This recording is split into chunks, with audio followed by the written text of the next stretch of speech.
좋으신 하나님, 오늘도 이렇게 신앙 기초 다지기 제3과 성경책은 어떤 책인가요? 라는 제목으로 우리가 하나님의 말씀에 대해서 조금 더 알아가기 원합니다. 또 우리의 신앙생활에 있어서 우리의 믿음의 자세가 한 발자국부터 하나님께 가까이 나아가기를 원합니다. 도와주시고 은혜 내려주시고 또 이 강의를 듣고 또 우리의 삶이 성경에 대해 우리의 자세가 조금 더 변화되는 놀라운 은혜가 있게 하옵소서. 예수님 이름으로 기도드립니다. 아멘. 네, 오늘은 성경책은 어떤 책인가요? 라는 주제로 우리가 함께 말씀을 보고자 합니다. 파워포인트가 화면에 올라올 텐데요. 한번 보시겠습니다. 오늘 말씀은 디모데후서 3장 16절 말씀입니다. 화면이 뜰 때까지 조금만 보도록 하겠습니다. 잠시만 기다려 주시기 바랍니다. 여러분들 성경책 어떤 책이죠? 댓글로 한번 남겨주시겠어요? 성경책 어떤 책인지?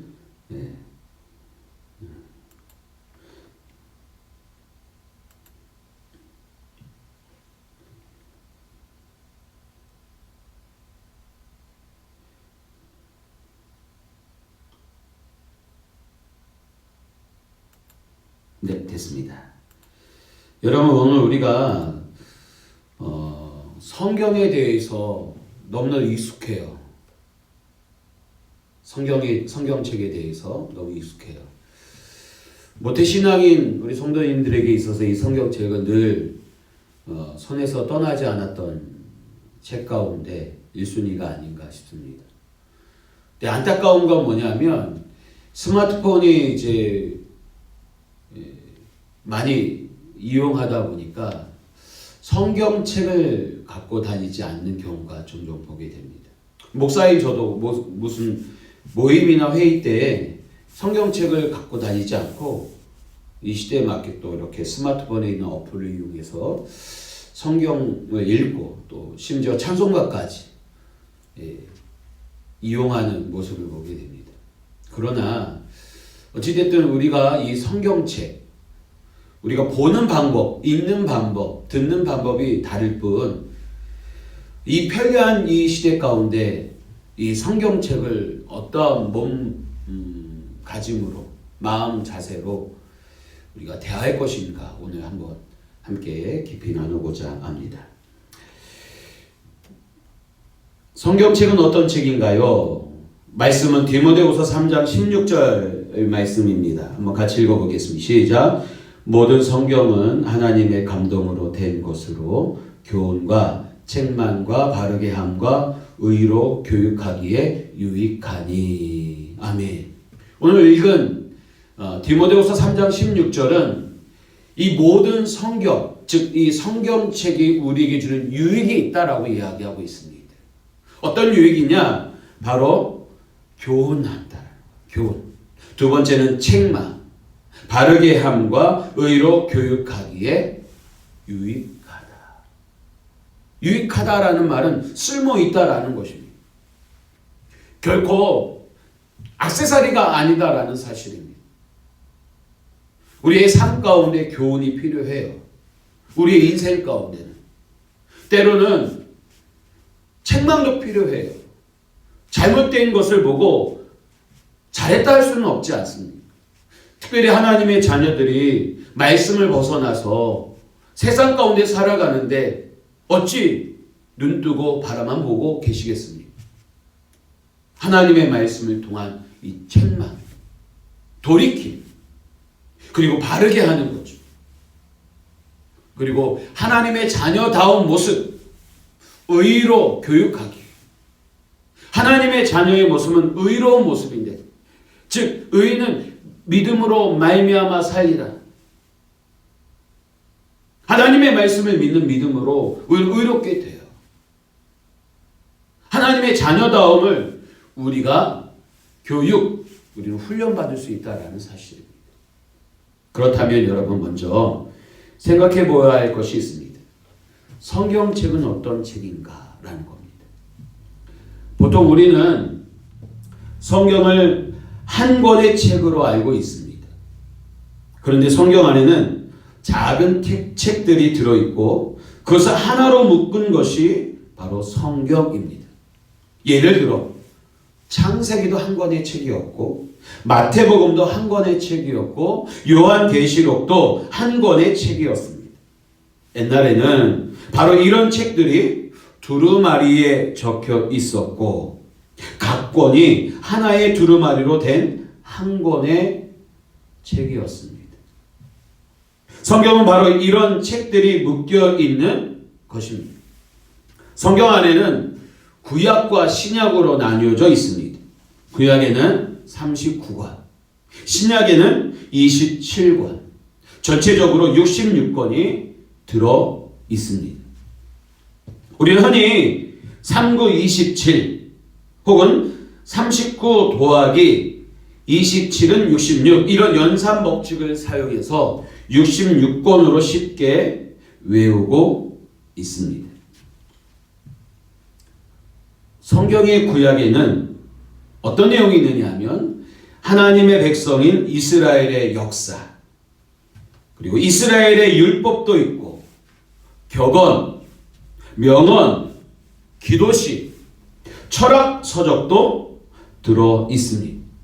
여러분 한번 잠언서와 전도서를 한번 보시기 바랍니다. 얼마나 철학적인 내용인지 모릅니다. 하지만 성경에는 하나님께서 이스라엘 백성을 어떻게 사랑하시는지가 드러나고 인류를 어떻게 구원하시는지가 나타나 있습니다. 그리고 신약의 복음서에는 예수님이 이 세상에서 어떤 일을 하셨는지 그리고 무슨 말씀을 하셨는지가 바로 기록되어 있습니다.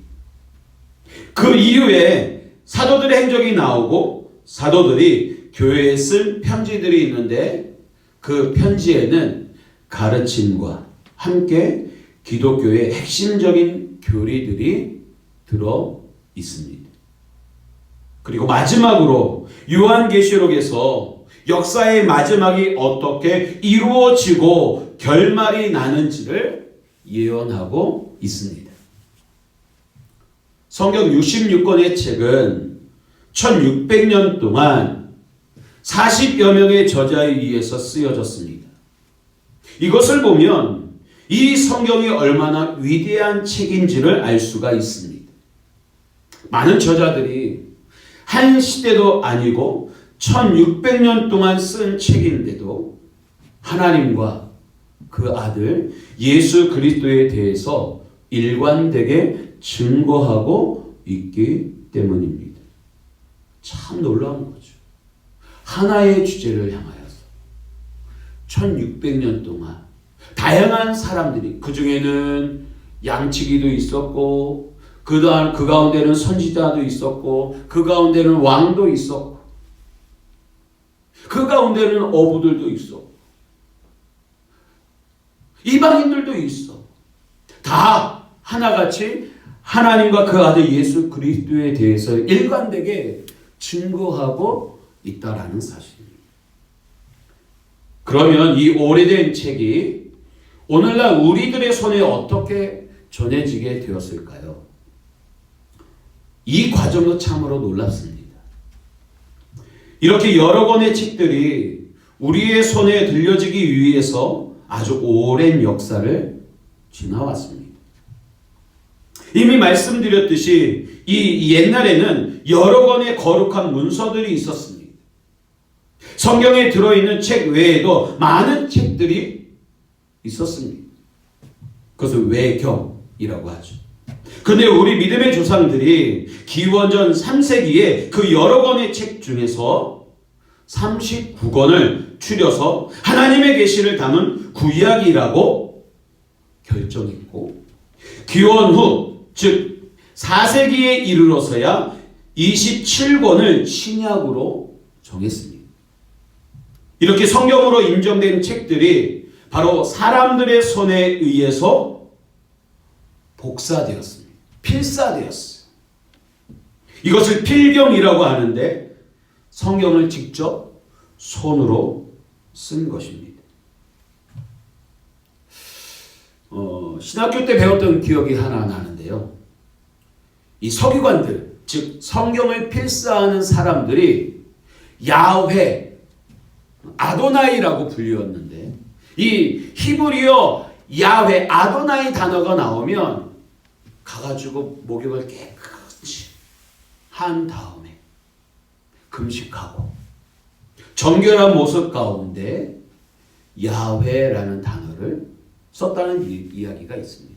그 정도로 모든 성경들은 정말 이 성경을 필경하는 사람들의 온 마음과 정신이 다 들어가서 손에 손 걸쳐서 이어져 내려왔다는 겁니다.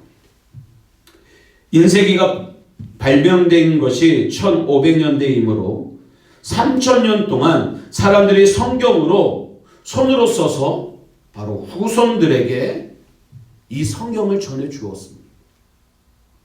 참으로 놀라운 일 아닙니까? 더 놀라운 것은 이 3000년 동안 성경이 그 내용이나 쓰임새가 변하지 않고 우리에게 전달됐다라는 것입니다. 우리는 이런 사실에 대해서 그리 놀라지 않는데 옛날 역사책을 보면 같은 책인데 전혀 다른 내용이 있는 경우를 보셨을 것입니다. 다시 말해서 삼국유사와 삼국사기의 내용, 그리고 고려사의 내용, 조선사의 내용들이 각각 자기의 승리의 역사를 기록하고 있다는 거. 패배의 역사를 기록하지 않아요. 그래서 내용이 저마다 다를 수 있어요.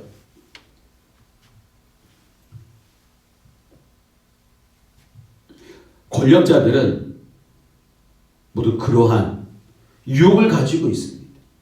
역사를 자기에게 유리하게 만들려고 하는 유혹. 그래서 역사책은 자기 중심적인 거예요. 그런데 성경을 보면 그러한 변화나 왜곡이 없습니다. 보십시오. 성경에 보면 위대한 왕들의 치부가 다 드러나고 있습니다. 우리가 잘 아는 다윗 왕의 경우는 부하의 아내, 우리아의 아내 밧세바를 후궁으로 취하고 그 남편인 충성된 신하를 전쟁터에서 죽게 만든 이야기가 나옵니다. 그리고 예언자 나단에게 꼬증을 듣고 하나님께 벌을 받는 이야기도 나옵니다. 이스라엘 역사에서 가장 위대한 왕인 솔로몬도 바로 그 후궁의 아들입니다. 어두운 출생임에도 불구하고 그런 사실이 숨김없이 나와 있습니다. 이것이 BC 1000년 전의 일인데 이때가 바로 청동기 시대입니다. 우리나라 역사를 보면 나라를 세운 분들은 아래서 깨어나기도 하고 뭔가 신비로운 신화가 가미된 탄생설이 있습니다. 그런데 성경이 나오는 유대 왕들은 인간적인 어두운 부분을 숨기지 않고 적나라하게 드러내고 있습니다. 이것이 무엇을 말하는가 하면 이스라엘 민족은 자신들의 역사를 하나님의 계시이자 말씀으로 받아들였다라는 것입니다. 다윗 왕의 자손들이 후대의 대대손손 왕이었는데도 이들 역시 자기 조상의 어두운 부분을 손대지 않았습니다. 우상을 섬기고 타락한 모습을 숨기지 않았어요. 그 역사를 자신들의 이야기가 아니라 바로 하나님의 계시라고 믿었기 때문입니다. 이스라엘 사람들은 성경을 너무나도 귀중하게 여겼습니다. 여기에 하나님의 계시가 있고 말씀이 있다고 믿었기 때문입니다. 이런 전통이 기독교에 도전해졌습니다. 기독교에도 전해졌습니다. 그래서 사람들은 성경을 귀하게 여기고 성경의 내용이 변하지 않도록 여러분 노력을 기울여 왔습니다. 당시에는 인쇄기가 없던 시절이었기 때문에 손으로 성경을 쓸 수밖에 없었습니다. 그래서 옛날 수도원에는 이 성경을 필사하는 일을 아주 중요하게 여겼습니다. 한 사람이 성경을 불러주고 여러 사람이 그것을 받아 쓰는 형식으로 성경을 받아 적었습니다. 그런데 옛날 성경을 보면 커다란 종이나 양피지, 즉 양의 가죽을 얇게 펴서 만든 종이에 성경의 본문을 다 쓰지 않고 가운데 몰아서 써놓고 주변에 여백을 많이 두었습니다. 성경을 쓰다 보면 맞춤법이 틀릴 수도 있고 잘못 썼을 경우도 생길 수 있습니다. 그러면 우리 믿음의 조상들은 성경을 읽다가 잘못된 부분을 곧바로 고치지 않고 바로 성경의 여백에 어느 부분이 잘못됐다고 표시를 했습니다. 물론 자기가 볼 때는 틀린 것이 맞지만 혹시 자신이 잘못 알았는데 함부로 고치다 하나님의 말씀을 틀리게 만들 수 있기 때문에 바로 이렇게 한 것입니다. 이렇게 성경은 신약을 기준으로 해도 1000년이 넘게 손에서 손으로 이어져 내려왔습니다.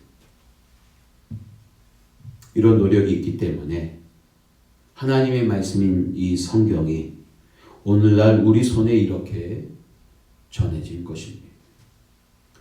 이런 노력이 있었기 때문에 3000년 전 성경과 오늘의 성경이 다르지 않고 그대로 전해질 수 있었던 것입니다. 그러면 이들이 왜 이런 노력을 기울였을까요? 그것은 성경이 살아계신 하나님의 말씀이기 때문입니다. 살아계신 하나님의 말씀에 대해서 믿음의 조상들은 두려움을 가지고 있었습니다. 그 두려움 때문에 말씀에 감히 손을 댈 수 없었고 그 거룩함이 오늘날까지 이어져 내려온 것입니다. 오늘 우리에게 성경에 대한 이 말씀에 대한 두려움 있으십니까? 오늘 하나님의 자녀들에게 있어서 회복되어져야 할 자세 가운데 바로 이런 것, 하나님의 말씀에 대한 두려움. 옆집 아저씨가 이야기하는 게 아니에요. 하나님의 말씀이 그렇다면 그런 거예요. 아니다라고 하면 아닌 거예요. 우리는 성경에 대해서 예, 그리고 아니면 아니에요. 분명한 믿음의 모습 우리에게 있어야 한다는 사실.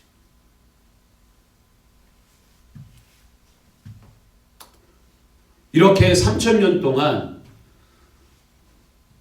이런 노력을 통해서 우리의 손에 건네진 이 성경은 하나님의 말씀이기 때문에 위대합니다. 기독교가 이 성경을 귀중하게 여기는 이유를 우리는 알아야 합니다. 성경이 살아계신 하나님의 말씀이기 때문에 우리는 성경을 읽고 삶이 변화되고 하나님을 믿게 되는 사람이 나타나는 것입니다. 그래서 전도하는 사람들은 성경을 사람들에게 전해주려고 애를 씁니다. 우리나라도 기독교가 전파되기 전에 영국의 선교사가 조선의 복음을 전하기 위해서 온 적이 있었습니다. 그런데 조선의 군대에 의해서 그가 탄 배가 침몰하고 말았습니다. 선교사는 극적으로 헤엄을 쳐서 대동강변에 나왔습니다. 그때 그가 가지고 들어온 것이 한문 성경이었는데 대동강 모래사장에서 죽기 전에 가져온 성경을 자신을 죽이는 망나니에게 전해주었다고 합니다. 그런데 망나니를 통해 성경이 전해졌고 그 그 성경을 읽고 예수를 믿게 된 사람이 나왔다고 합니다. 그분의 이름이 바로 화면에 있는 것처럼 토마스 선교사입니다. 한국에서 순교할 당시 나이가 27살이었습니다. 어쩌면 그는 27년 동안 선교를 준비해서 조선 땅에 들어왔지만 성경 한 권 전해주고 죽은 것입니다. 그래도 여러분, 그의 죽음이 헛되지 않아서 조선 땅에 복음이 전해지고 예수 믿는 사람이 나타나는 귀한 역사가 일어났습니다. 이것이 바로 살아계신 하나님의 말씀인 성경의 능력인 것입니다. 토마스 선교사가 대동강에서 이 망나니에게 성경책을 주었어요. 그 당시 종이가 귀했던 시절이에요. 망나니가 이 성경책을 한국사에 보면 집으로 가져가서 창호지 대신에 문에다 바르고 천장에다 바르고 벽에다 바른 거예요. 그리고 그걸 읽고 예수 믿는 사람이 되었다는 거.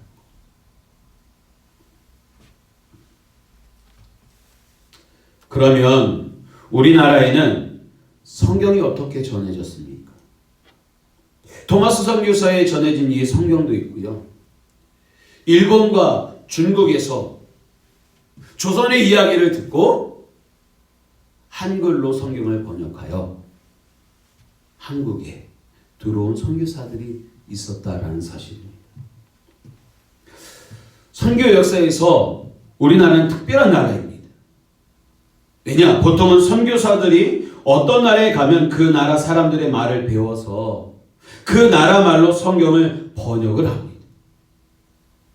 그런데 우리나라는 선교사들이 들어오기 전에 제가 좀 전에 얘기했던 것처럼 중국과 일본에서 성경을 부분적으로 번역해서 들어왔습니다.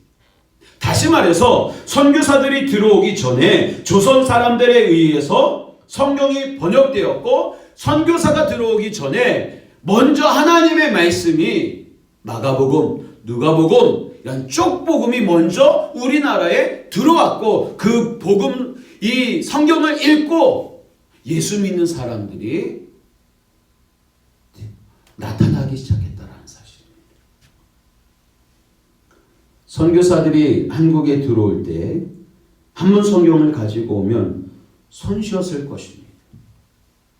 한문 성경은 이미 중국에 있었기 때문입니다. 그런데 선교사들이 한글로 성경을 번역해서 조선에 온 것은 바로 한문을 모르는 민중들에게 복음을 전하기 위해서였습니다.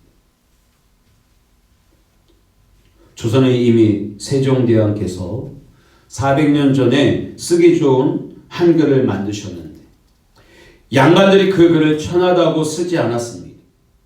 글을 읽고 쓴다라는 것은 양반들의 특권이었고 낮은 계급의 사람들은 글을 배우지도 못하게 한 것입니다. 선교사들은 이런 사실을 알고 사람들이 배우기 쉽고 읽고 쓰기 쉬운 한글로 성경을 번역했습니다. 그래서 선교사들은 조선에 와서 먼저 뭐 했는지 아십니까? 한글 교육을 시켰어요. 성경을 가르치기 위해서 먼저 글을 가르친 것입니다. 이렇게 한글을 가르쳐서 사람들을 일깨워 주었습니다. 그때부터 사람들은 책을 읽게 되었고 공부를 하고 기록을 남길 수 있었습니다. 한글을 배우는 게 너무 좋아서 예배가 시작되기 한두 시간 전에 먼저 한글을 배우는 시간을 가지기도 했습니다. 한글을 배우려고 많은 사람들이 교회를 찾아왔다고 합니다. 기독교가 조선 땅에서 한 위대한 일 중 하나가 바로 한글 교육이에요. 선교사를 통해서. 성경을 통해서 복음을 받아들이고 그 가운데 한글을 배워서 민족이 계몽되고 깨어나게 된 것입니다. 이렇게 깨우친 백성들은 성경을 열심히 공부하고 사모했습니다.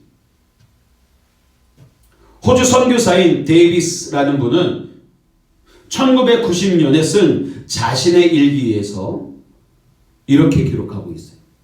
조선 사람들의 책에 대한 열정은 지금껏 본 적이 없을 정도로 대단했다. 그만큼 조선 사람들은 지식에 목말라 있었고 공부에 한이 맺힌 사람들이었습니다. 그리고 책과 학문을 중시하는 민족이었습니다. 바로 기독교가 이 길을 열어준 것이었습니다. 초기 선교사가 이러한 역할을 감당했던 것입니다. 그러면 여러분, 성경을 읽는 법이 따로 있습니까? 세 가지를 여러분들에게 제시하고 싶습니다. 성경을 읽는 법이 따로 정해지지는 않았지만 보통은 두 가지 정도로 나누고 있습니다.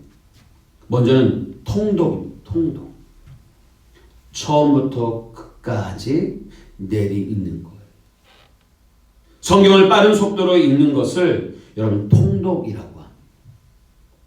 이렇게 읽으면 성경을 전체적으로 이해하는 데 도움이 됩니다. 성경이 여러 저자에 의해서 다양하게 쓰인 책이라 아무래도 띄엄띄엄 읽으면 맥을 잡기가 어렵습니다. 그래서 통독을 하면 성경 전체를 먼저 이해하는 데 도움이 됩니다.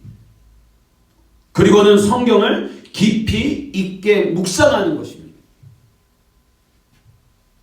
몇 구절이나 성경의 한 장을 읽고 깊이 생각하는 것이죠. 그 말씀이 어떤 뜻인지, 그리고 나에게 말씀하시는 바가 무엇인지 고민해 보는 것입니다. 왜 오늘 이 말씀을 읽게 하셨을까? 이 말씀은 나에게 무엇을 요구하고 가르치고 있는가? 이 말씀을 통해서 내가 잘못된 것은 무엇인가? 잘못 행동하고 있는 것은 무엇인가? 나를 교훈하고 책망하는 것은 무엇인가 묵상하는 거예요. 이렇게 해서 말씀을 내 안으로 끌어들일 수 있어요. 어제 다니엘 기도회를 하면서 우리 강사로 나온 권사님이 그 말씀하셨어요. 요한복음 말씀 인용하면서 내 말이 너희 안에 거하며. 이 묵상은 그거예요. 하나님의 말씀을 내가 내 안에 거하게 하는 거예요. 말씀 안에 거하게 하는 거예요.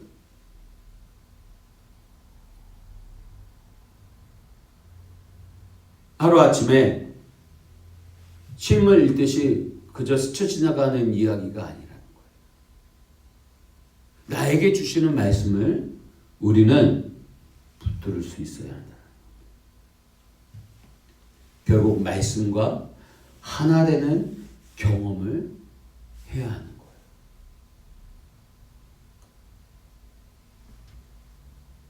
말씀 안에 거하고 또 말씀은 내 안에 거하는 거예요. 그러면 기도하는 대로 다 이루어 주시는 응답이 있는 거예요. 또 하나가 있습니다. 성경을 베껴 쓰는 필사가 있습니다.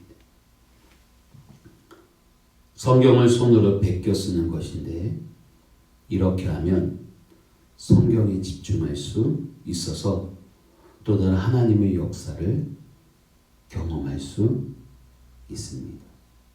우리 교회 한 권사님은 벌써 첫 번째, 두 번째, 세 번째 필사를 하고 계세요. 제가 부교육자로 있었던 교회에 안수 집사님이 올 초에 돌아가셨다라는 이야기를 듣고 본산을 갔습니다. 근데 그 장례식장에서 제가 가장 인상 깊었던 것이 무엇인 줄 아십니까? 그분이 가시기 전에 그가 쓰셨던 성경, 필사된 성경을 그 제단 위에 올려놓고 있었다라는 겁니다. 큰 도전이 되었어요. 큰 도전. 성경을 쓰면서 얼마나 하나님을 깊이 만나고 체험했을까. 그런 생각을 좀 했었어요. 나도 죽기 전에 이 성경을 필사해서 우리 자녀들에게 물려줘야 되겠다라는 마음도 들게 되었습니다. 여러분, 성경을 읽기 전에 간단하게 하나님, 오늘 하나님의 살아있는 말씀인 성경을 읽습니다. 성령님께서 인도해 주셔서 말씀의 뜻을 깨닫게 해 주시고 이 말씀을 통해서 오늘 저의 삶에 당신이 말씀하시는 뜻을 알게 해 주세요 라고 기도하실 수 있기를 바랍니다. 그리고 성경을 읽고 성경 가운데 깨달은 것을 가지고 하나님께 감사하고 그렇게 살 수 있도록 도와달라고 하나님께 간구하며 기도하시기를 바랍니다. 그러면 하나님께서 말씀을 통해 많은 은혜와 말씀이 주는 유익과 말씀을 통한 역사와 기적을 베풀어 주실 줄로 믿습니다.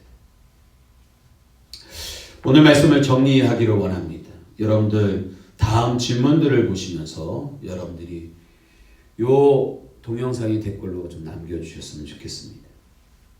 우리에게 주어진 성경의 의미와 가치에 대해서 다시 말해 나에게 있어서 성경이 주는 의미, 성경의 가치 생각해 보셨으면 좋겠습니다. 또 하나는 하나님의 살아있는 말씀인 이 성경을 통해서 내 삶이 어떻게 변화되었고 또 어떻게 성장하기를 원하시는지 여러분이 한번 생각해 보시기 바랍니다.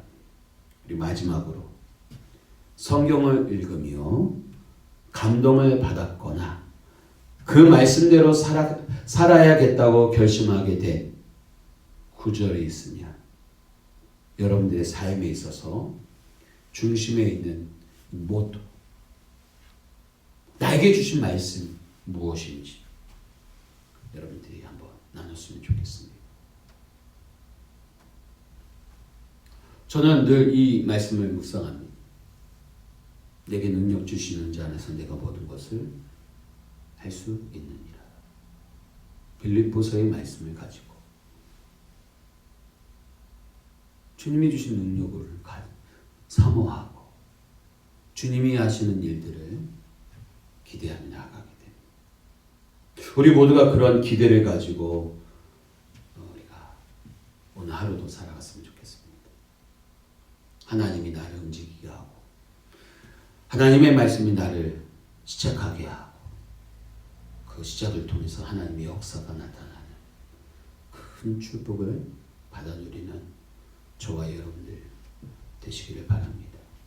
마무리하면서 여러분 하루를 시작함에 있어서 하루를 마감함에 있어서 말씀 앞으로 나아가는 저와 여러분들 되기를 소망합니다. 기도하겠습니다. 하나님, 성경책은 어떤 책인가요? 라는 주제로 오늘 우리가 함께 살펴보았습니다. 나에게 의미 있는 성경책,